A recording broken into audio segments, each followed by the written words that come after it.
Ah, non, non, tu te mets là. Non, non, tu te mets là. Il faut me dire. Adam, d'ailleurs. Adam, tu vas pas. Je coince, je peux poser pas le avance. Il faut des micros là. Avance. Ah non, you m'ont donné aujourd'hui. Allô. Je vous remercie, chers confrères, de m'avoir donné la parole pour intervenir dans le cadre de cette conférence de presse autorisée par M. le bâtonnier de l'ordre des avocats.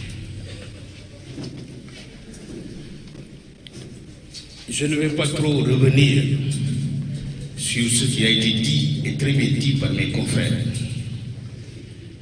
parce que nous sommes tous indignés par ce qui se passe actuellement dans le dossier de M. Mohamed Ngom Di Farba, où depuis le 27 février, il a été placé sous mandat de dépôt. Il a gardé prison. Il a fait état de son état de santé par le biais de ses avocats le 27 février 2025. Son état de santé n'avait pas été pris en compte par le juge d'instruction, qui, par la suite, saisi à nouveau, avait estimé nécessaire de désigner un expert en la personne du professeur Alassane Mbaye, lequel avait déposé un rapport dans lequel il avait clairement indiqué que l'état de santé de M. Ngom était incompatible avec la vie en milieu carcéral. Parce que c'est la question qui lui a été posée par le juge d'instruction. Et je précise que Alassane Mbaye avait été choisi, non pas par le juge, mais par l'ordre des médecins du Sénégal. C'est extrêmement important.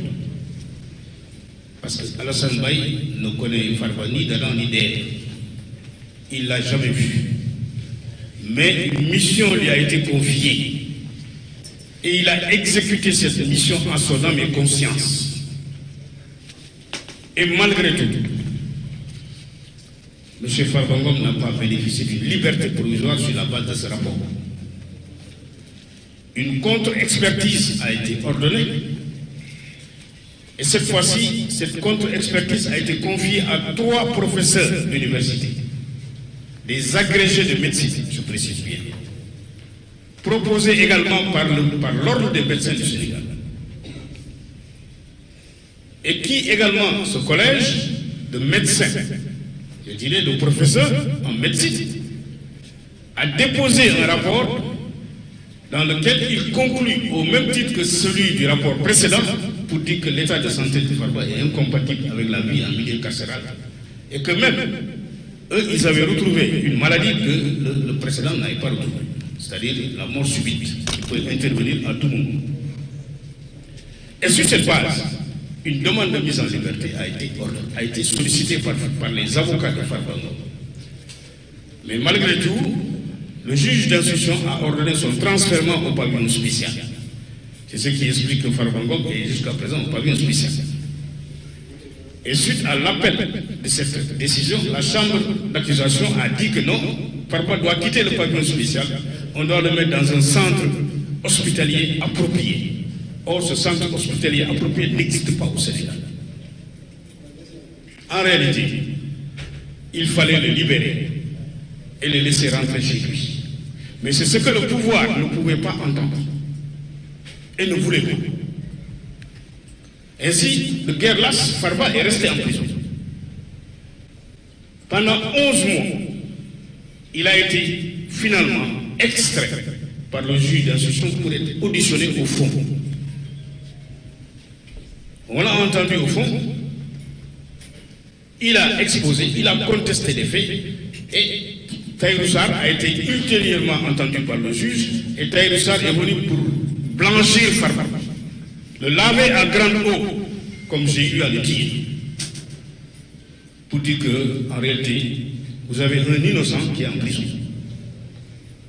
Ce que vous, État, vous nous reprochez, Farba et moi, c'est 125 milliards. Les 125 milliards, moi je vous justifie 230 milliards. Et moi, d'ailleurs, État, vous me devez 600 milliards. C'est-à-dire, en fait, voilà une justice qu'on essaie de manipuler. Alors qu'en réalité, il n'y a aucun élément dans la justice. Et c'est sur la base de ces éléments qui sont indiscutables et incontestés que le juge d'instruction a pris enfin ses responsabilités.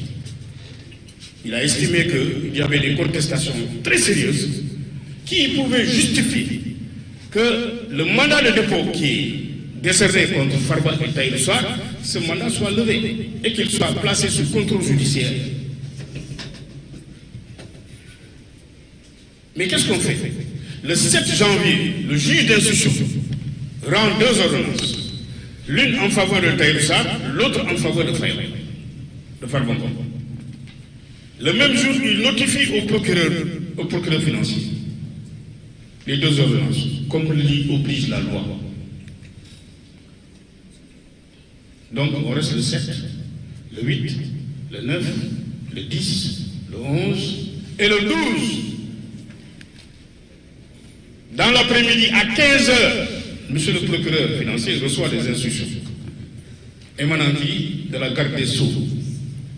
Garde qui sauve des sceaux, peut-être des sottises. Et donc, il reçoit des instructions qui lui donnent ordre de relever appel de cette ordonnance. Pour qui? Non pas pour les deux, mais pour Farba uniquement.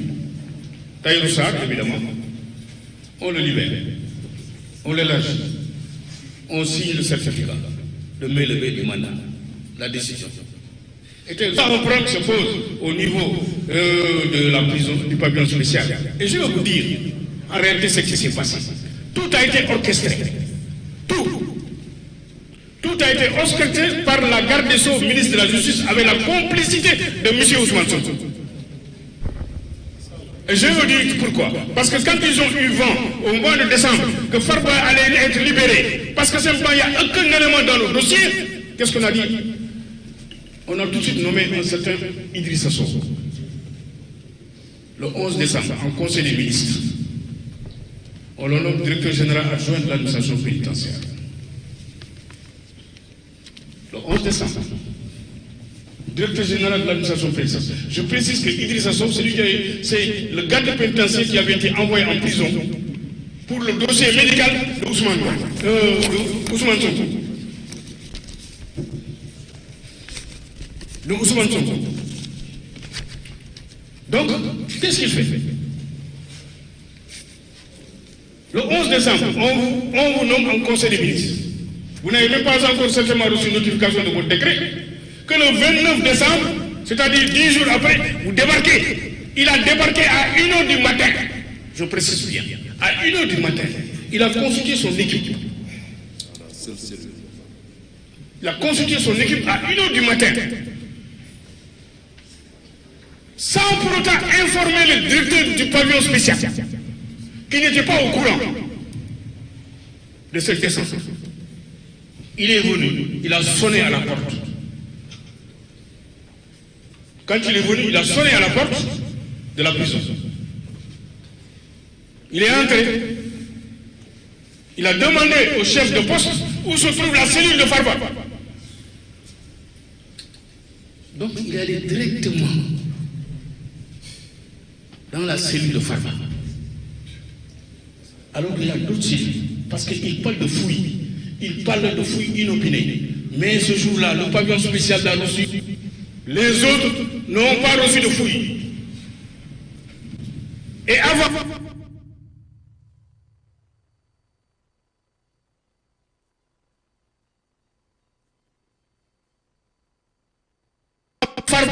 le pavillon spécial, il a fait un crochet à la prison de Rebeuss. Mais où il a été là-bas? Bon, après, il est reparti. Parce qu'en réalité, il fallait donner une sorte de caution, il fallait donner une sorte de sincérité ou de véracité à l'opération. Et donc c'est comme ça qu'il a quitté précipitamment Rebeuss pour aller au pavillon spécial.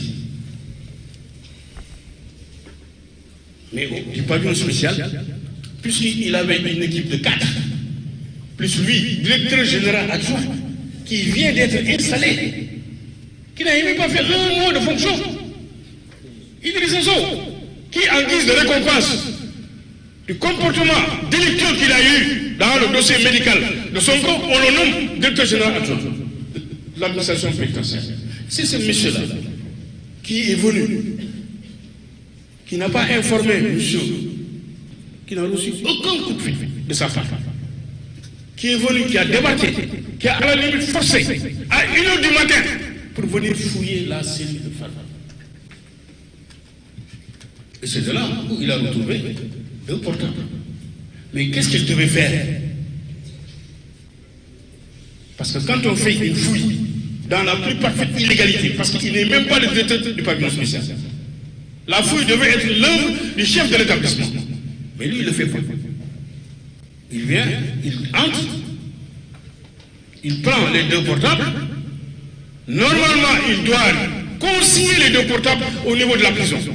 Mais il les emporte avec lui. C'est ce qui s'est passé. Et après, vous savez ce qu'il a fait? Il a fait semblant pour aller au Cap Manuel, dans la cellule de Tahirou Sarr. Et dans la cellule de Tahirou Sarr, vous savez ce qu'il a trouvé? Une boisson énergisante. Il a dit non à Tahirou, non, je prends la boisson parce que je vais analyser. Il n'est jamais revenu. En réalité, il fallait faire semblant. Que personne, mais que je livre pour vous dire que tout est...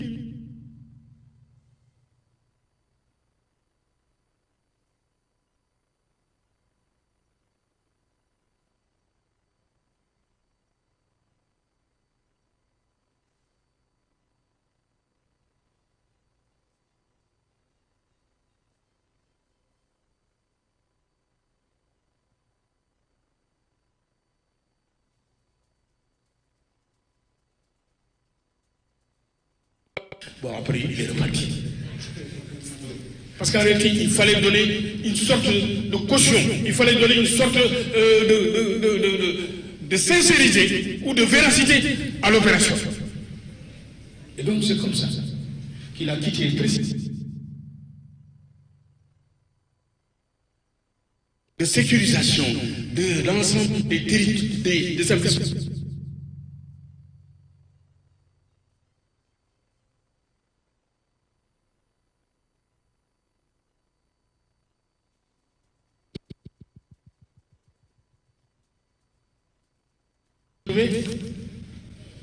Une boisson énergisante. Il a dit non à Tahirou, non, je prends la boisson parce que je vais analyser. Il n'est jamais revenu. En réalité, il fallait faire semblant. Que personne, mais que je livre pour vous dire que tout est...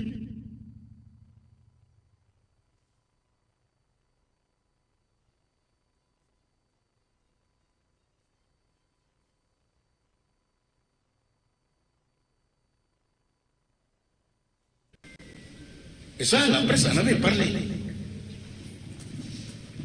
Mais non, on ne l'a pas fait. Mais qu'est-ce qu'on voulait? C'est-à-dire, on voulait la tête de Farba. On voulait faire tout pour que Farba ne sorte pas de prison. C'est-à-dire, on a créé une affaire dans l'affaire. C'est aussi simple que ça. Ça, c'est la théorie de Charles Pasqua. C'est-à-dire, on a créé une affaire dans l'affaire. Et il fallait tout faire pour garder Farba en prison. Et c'est ce qu'ils ont fait. Parce qu'ils ont donné instruction au procureur de faire appel de l'ordonnance qui ordonne la mise en liberté à la dernière minute. Et ce qui le bloque en prison. Et maintenant, on introduit une procédure pour dire oui, on va demander la mainlevée de son immunité parlementaire. Mais au préalable, qu'est-ce qu'on a fait?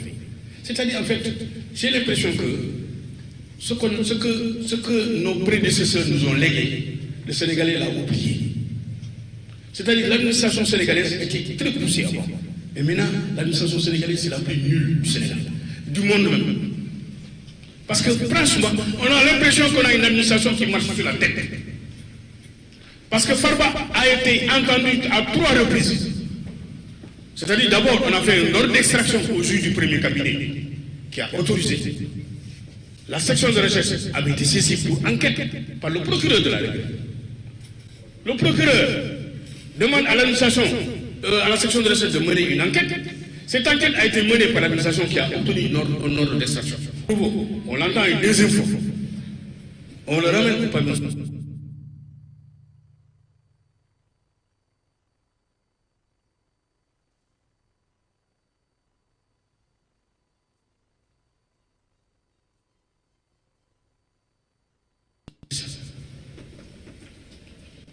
On l'extrait à nouveau, on l'entend encore, cette fois-ci on lui dit, on vous notifie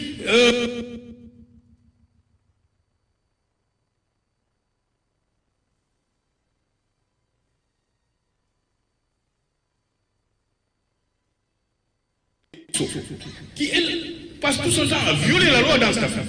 C'est-à-dire, c'est la première fois, depuis que le Sénégal est indépendant, qu'un ministre de la Justice ou ministre de la Justice se permet de faire un point de presse sur un dossier qui est pendant en justice. C'est-à-dire, en fait, normalement, c'est le procureur de la République, éventuellement le procureur général, qui doit au moins faire une conférence de presse, un point de presse. Elle l'a fait en solitaire, mais sans la présence des autorités judiciaires.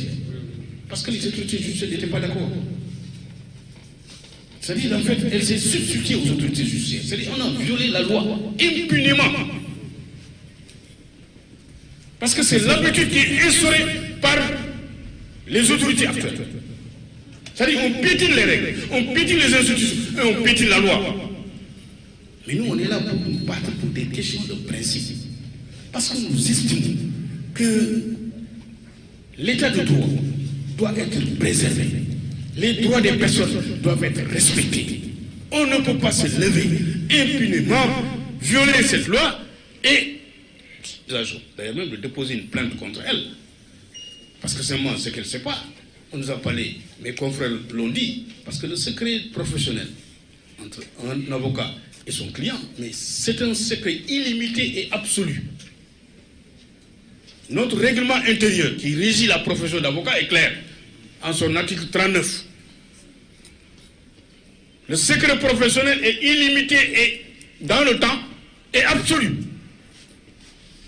Donc, elle n'avait pas à s'immiscer dans les correspondances ou dans les conversations entre avocat et client. La preuve en est que quand un avocat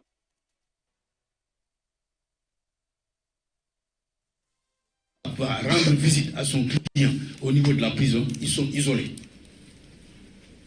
Les gardes pénitentiaires ne peuvent même pas y assister. Parce que c'est ça. Mais elle ignore tout à sa décharge. Elle n'a jamais fait de droit. Donc le ministère des Affaires étrangères, ça a été une catastrophe. Ça dit maintenant, à la ministère de la Justice, ça va.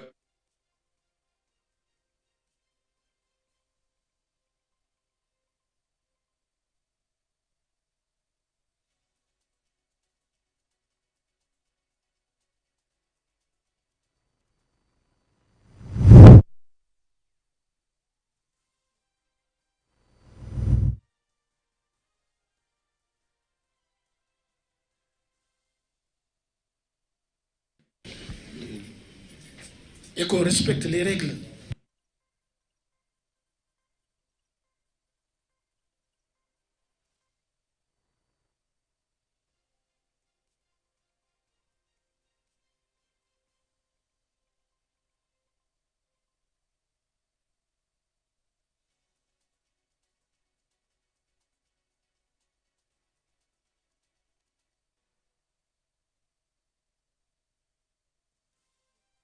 Nous, on ne demande qu'une seule chose, c'est de respecter les règles.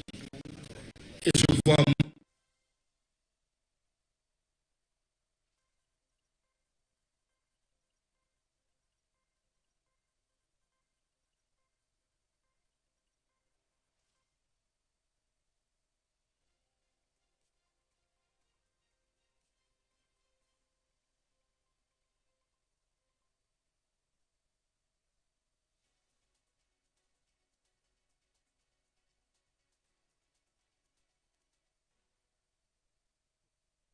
il faudrait que les choses s'arrêtent. Il faut qu'on respecte toutes les procédures. Mais on ne peut pas, comme dans une république bananière, faire ce qu'on veut. La justice, ce n'est pas Sandaga. Où on parle là-bas, non. C'est-à-dire il y a des règles qui sont établies par la loi, qu'on respecte les règles. C'est la raison d'ailleurs pour laquelle, sachant que la procédure est irrégulière, sachant que la procédure est nulle et non absolue, d'une nullité absolue, nous avons saisi la chambre d'accusation d'une requête pour demander l'annulation du PV d'interrogatoire de Farba, pour demander l'annulation du réquisitoire introductif du procureur de la République. Parce que tout a été fait dans la plus parfaite irrégularité et dans la plus parfaite illégalité. Et nous espérons que la chambre d'accusation dira le droit et le dira de manière pertinente.